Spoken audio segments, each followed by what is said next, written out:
कृष्णा हरे हरे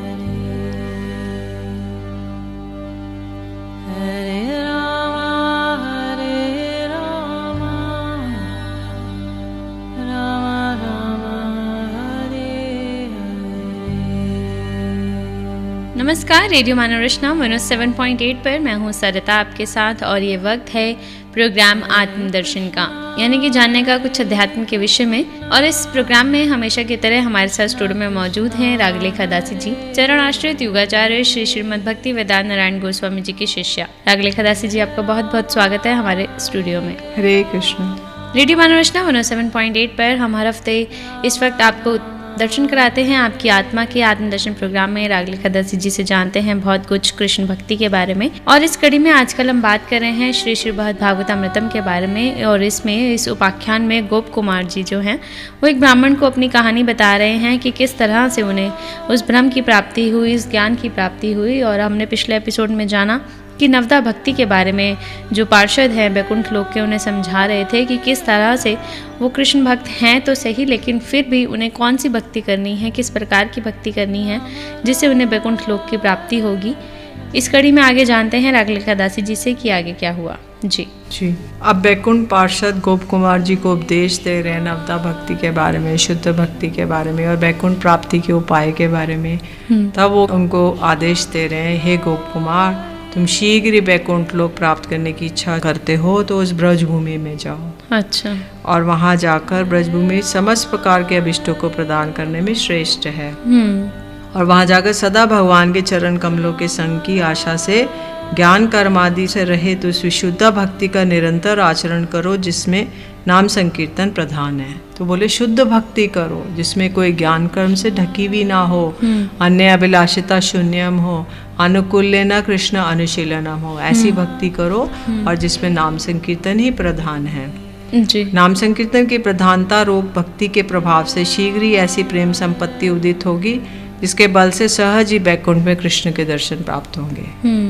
अब गोप कुमार को जो तपोलोक में नवयोगेंद्र मिले थे, जिसमें भृगु ऋषि, पिपलायन ऋषि आदि मिले थे, तो उन नवयोगेंद्रों ने कहा था कि स्मरण रूपी भक्ति ही सर्वोत्तम साधन है। क्योंकि उन्होंने कहा स्मरण करो, ध्यान करो, बस सब कुछ तुमको मिल जाएगा, तुम बाहर क्या ढूंढ रहे हो, अपने मन में देखो, ध्यान करो। उसकी श्रेष्ठता का कारण है कि जिस समस्त इंद्रियों के अधिपति महाबलवान, अति चंचल और शीघ्र ही सैकड़ों भयानक अनर्थ उत्पन्न करने में सक्षम परम दुर्वश मन के बहुत प्रयास से शोधित और वशीभूत होने पर भी उस स्मरण रूपी भक्ति का आविर्भाव होता है। अतः ये भक्ति समस्त प्रकार के भक्ति अंगों में श्रेष्ठ है।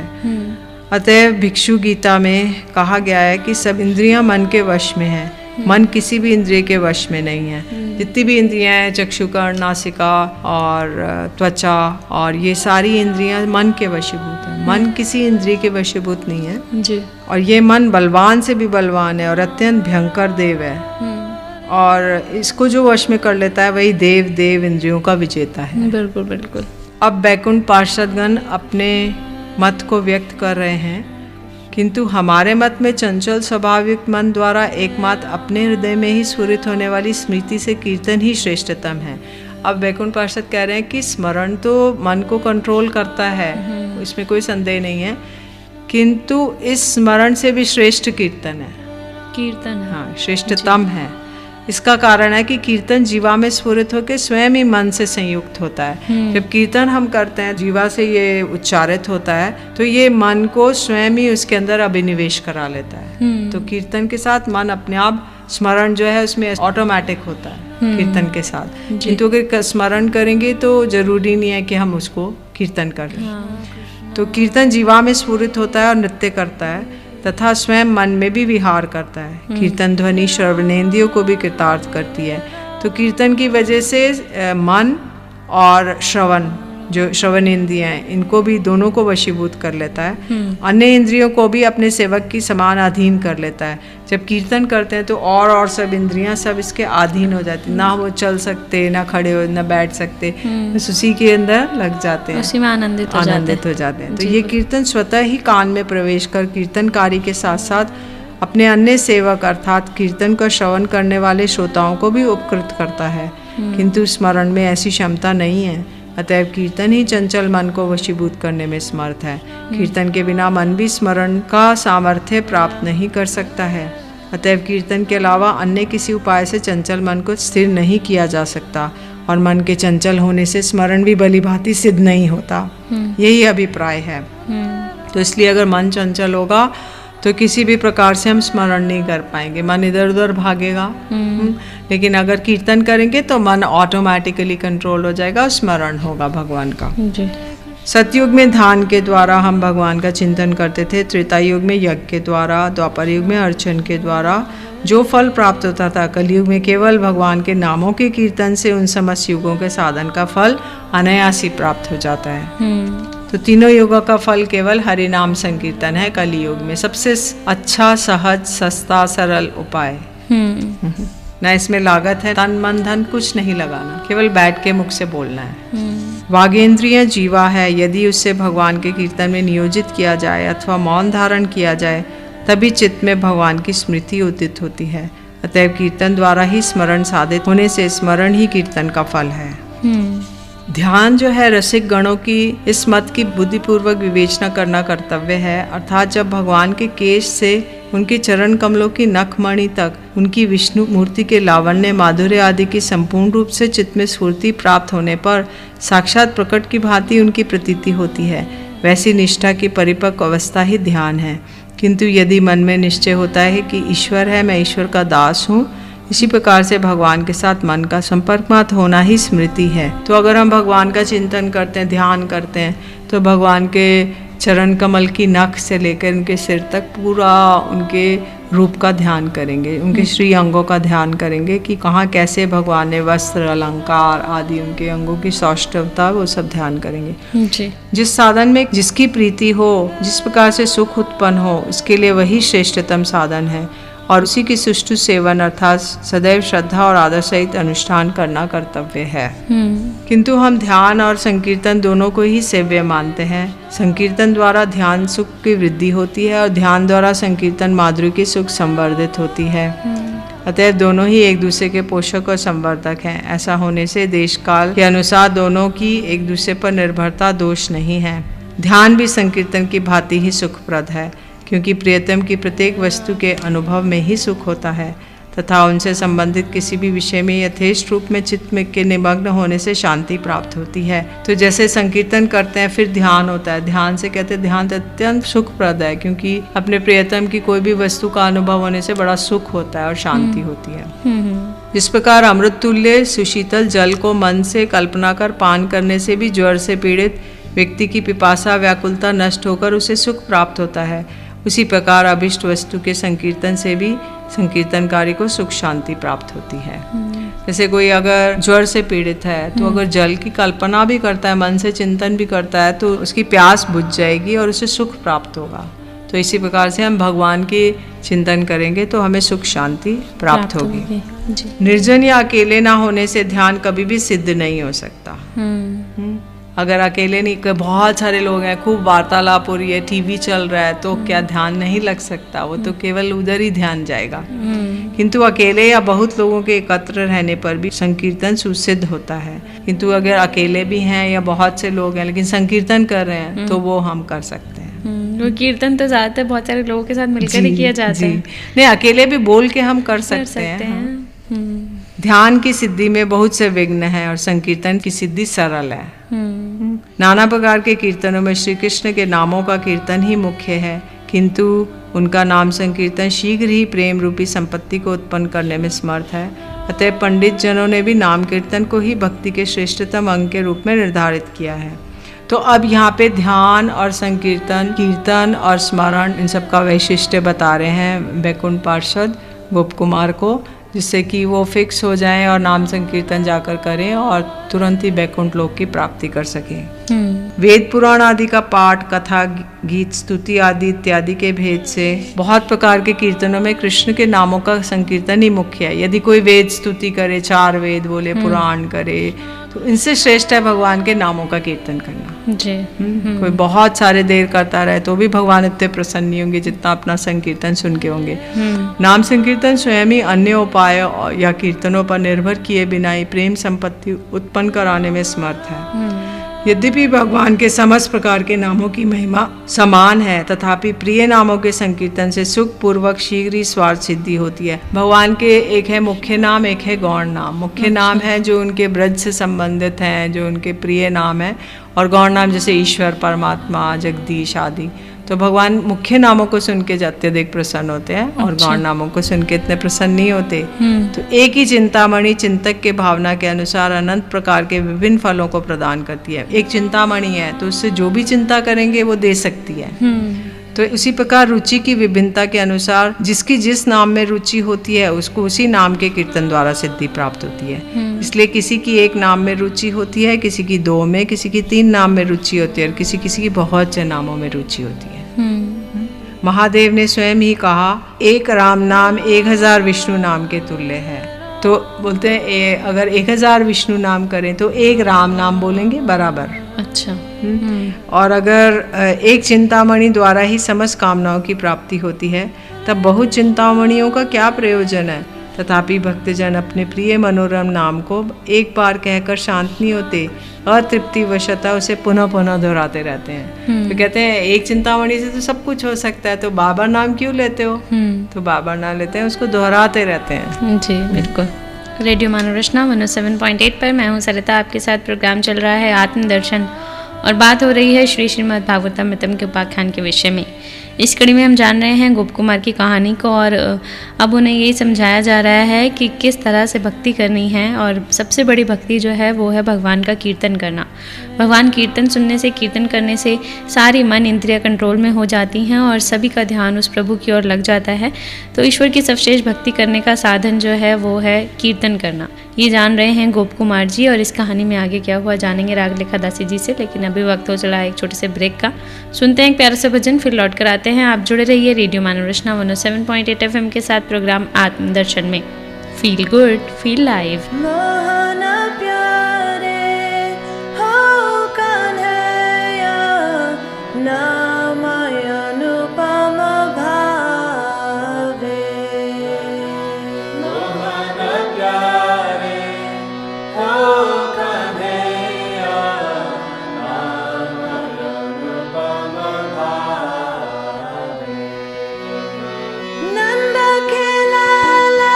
Yashoda Dulala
नाम रूप में भेद न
स्वागत है आप सभी का एक बार फिर रेडियो मनोरचना 107.8 पर। मैं हूं सरिता, आपके साथ प्रोग्राम चल रहा है आत्मदर्शन और जान रहे हैं रागलेखा दासी जी से श्री श्रीमद् भागवतमृतम के उपाख्यान के विषय में, जहां पर साधन और साध्य की महिमा का गुणगान किया जा रहा है। गोप कुमार जी को जो बताया जा रहा है वो बताया जा रहा है कि किस तरह से उन्होंने भक्ति करनी है। भगवान का कीर्तन करना ही सर्वश्रेष्ठ भक्ति का साधन है। कीर्तन से भगवान सबसे ज़्यादा प्रसन्न होते हैं। बाकी किसी स्मरण से, किसी ध्यान से इतना प्रसन्न नहीं होते जितना प्रसन्न वो कीर्तन करने से होते हैं। और कीर्तन करने से पूरा शरीर आनंदमय हो जाता है और सारी इंद्रियां, मन, बुद्धि जो है वो इसके कंट्रोल में आ जाती हैं। ये हम जान रहे हैं इस कड़ी में रागलेखा दासी जी से। आगे जानते हैं इस कड़ी में रागलेखा दासी जी से कि और आगे क्या हुआ।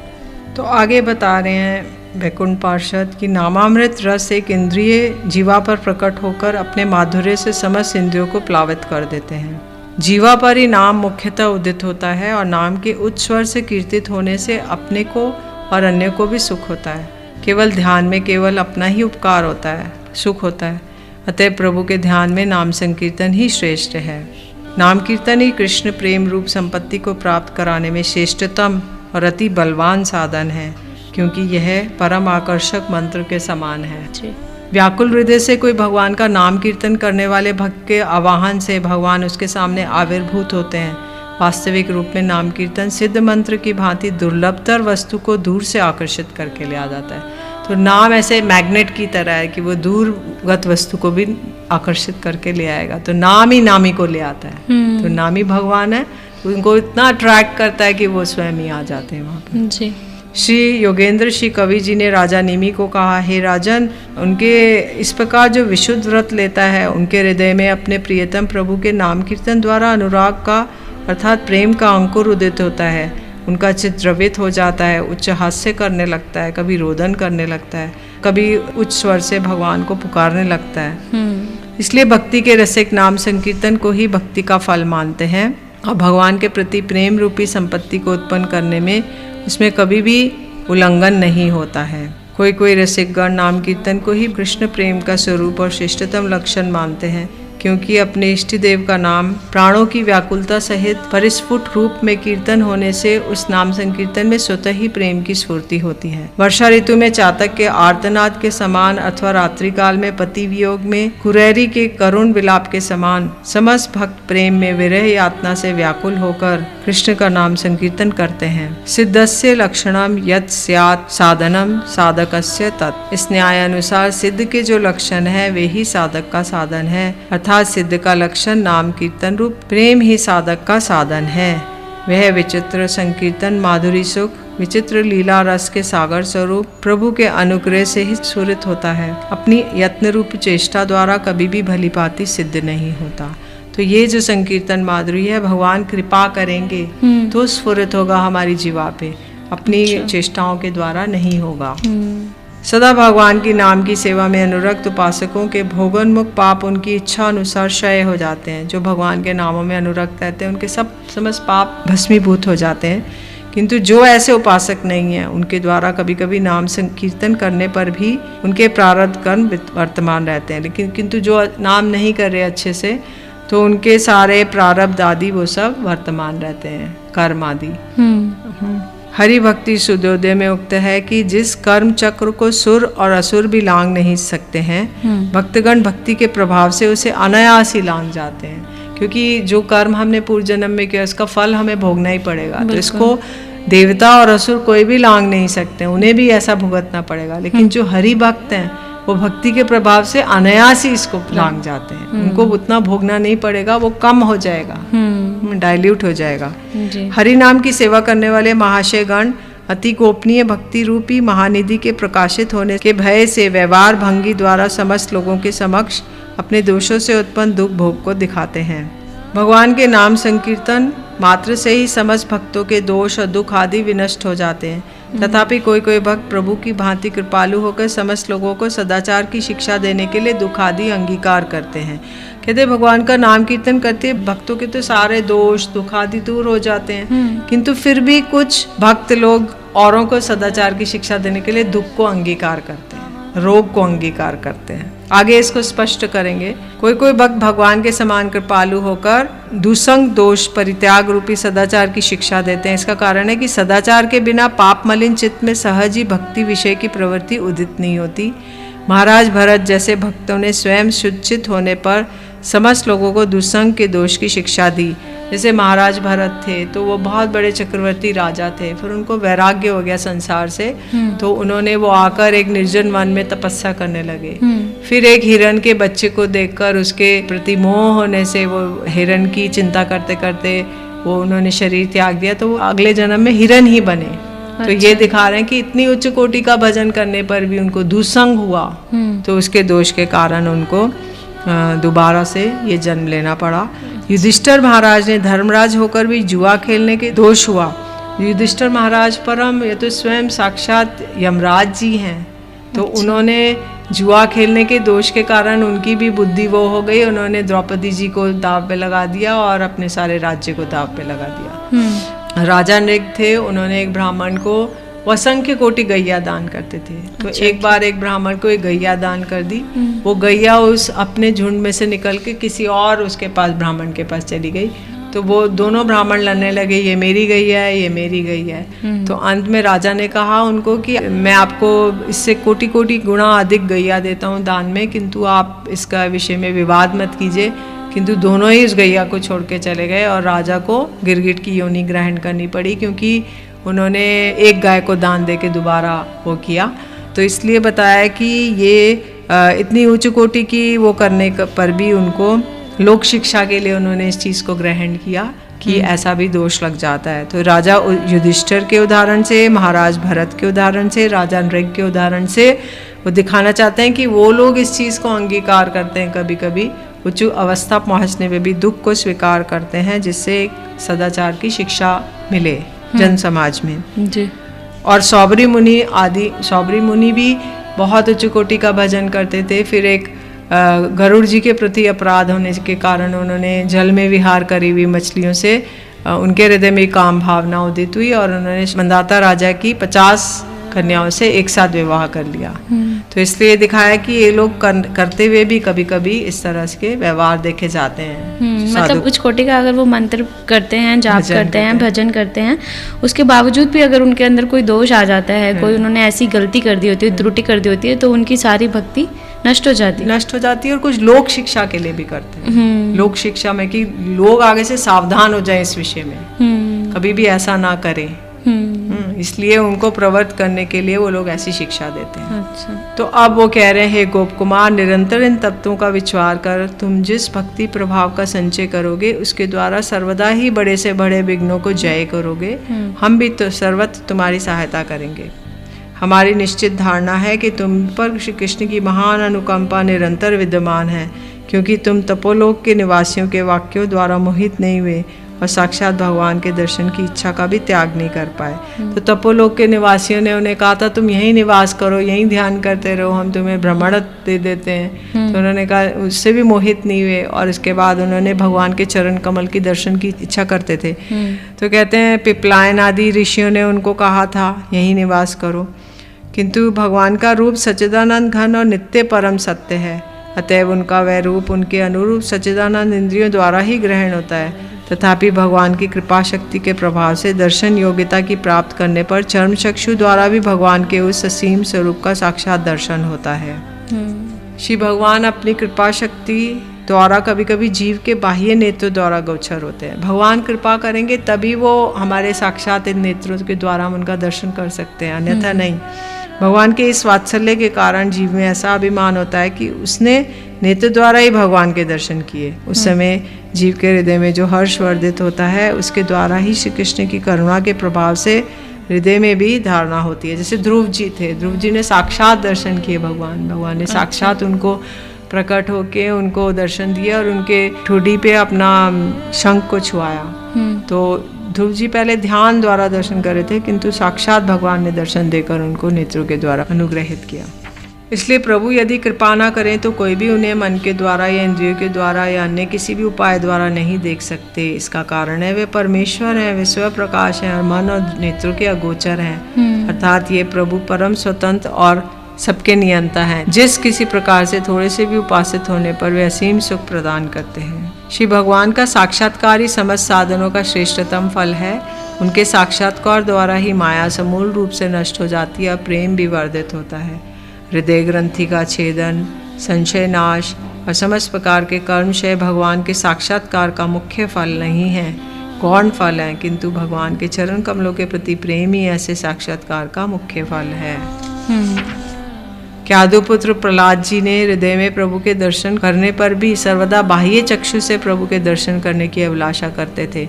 इसका प्रमाण है कि समुद्र तट पर प्रभु के साक्षात दर्शन करने पर उन्होंने विशेष भाव को प्राप्त किया था। भगवान को नाम अपनी मूर्ति से भी अधिक प्रिय है, क्योंकि वह नाम जगत का हितकारी है, सहज उपास्य है, रस से पूर्ण है, अतः उनकी उस नाम की तुलना में अन्य कुछ भी नहीं है। अगर श्री विग्रह दर्शन और नाम बोलेंगे तो नाम ही अधिक रसपूर्ण है जी। अब बैकुंठवासी कह रहे हैं, बैकुंठ पार्षद, कि तुम हमारे उपदेश और शिव जी की आज्ञा अनुसार शीघ्र ही मुक्ति पद से कृष्ण की प्रियतम उस मथुरापुरी में जाओ और हम उस मथुरा को प्रणाम करते हैं। अब इस तरह से गोप कुमार ने कहा, हे ब्राह्मण, बैकुंठ पार्षदों से हृदय और कानों को आनंद प्रदान करने वाली उपदेश श्रवण कर उन्होंने सब पार्षदों पार्वती सहित शिव जी को प्रणाम किया और उनकी कृपा से उसी क्षण उस ब्रजभूमि में आ पहुंचे। परंतु इस घटना से वे अत्यंत मुग्ध हो गए। उन्होंने दंडवत प्रणाम करते समय अपनी आंखें मूंद रखी थी, किंतु नेत्र खोलते ही किस प्रकार वे ब्रजभूमि में आ पहुंचे ये वे बिल्कुल नहीं समझ पाए और इसलिए विस्मित हुए। जी बिल्कुल। रेडियो मानव रचना 107.8 पर प्रोग्राम आत्मदर्शन में जान रहे हैं गोप कुमार की कहानी। इस उपाख्यान में श्री श्रीमद् भागवतामृतम के इस उपाख्यान में जान रहे हैं और अब उन्होंने जाना उन बैकुंठ वासियों से, उन पार्षदों से कि जो कीर्तन है वो ही सर्वश्रेष्ठ साधन है प्रभु की कृपा का। और कीर्तन जो है वो मुख से किया जाना, मन इंद्रियां सब साथ में ही कंट्रोल हो जाती हैं उसके। इस तरह से भगवान का नाम जो है लेना सबसे श्रेष्ठ है। और इस कड़ी में जान रहे हैं कि किस तरह से उन्होंने गोप कुमार को बहुत सारे उपदेश दिए प्रभु के नाम के बारे में, प्रभु की कीर्तन के बारे में, क्या क्या सिद्धियाँ प्राप्त की जा सकती हैं, किस किस तरीके से प्रभु को रिझाया जा सकता है, उनको प्राप्त किया जा सकता है। केवल भक्ति ही एकमात्र साधन है प्रभु की कृपा प्राप्त करने का। और अब उन्होंने उन्हें समझाया कि आप बैकुंठ लोक जाने की बजाय आप उस वृंदावन, उस मथुरा नगरी में जाइए जहाँ पर श्री कृष्ण की जो जन्मभूमि है वहाँ पर जाइए। वहीं आपको प्रभु के साक्षात्कार दर्शन होंगे, वहीं आपको जगदीश्वर मिलेंगे। और इस तरह से जो सबको प्रणाम करते हुए और अति मंत्रमुग्ध होते हुए उन्होंने वहाँ से प्रस्थान किया। तो आज प्रोग्राम आत्मदर्शन में बस इतना ही। आगे गोप कुमार की कहानी क्या आगे बढ़ती है जानेंगे, लेकिन अपने अगले एपिसोड में, क्योंकि अभी वक्त हो चला है हमारे यहाँ से जाने का। रागलेखा दास जी, आपका बहुत बहुत शुक्रिया हमारे स्टूडियो में आने के लिए। हरे कृष्णा। अगले एपिसोड में फिर आपसे मुलाकात होगी। इस कड़ी को जारी रखेंगे, तब तक के लिए मुझे दीजिए इजाजत और सुनते रहिए रेडियो मानव रचना 107.8 FM पर आने वाले और भी प्रोग्राम्स को। Feel good feel live, feel good feel live, feel good feel live, feel good feel live.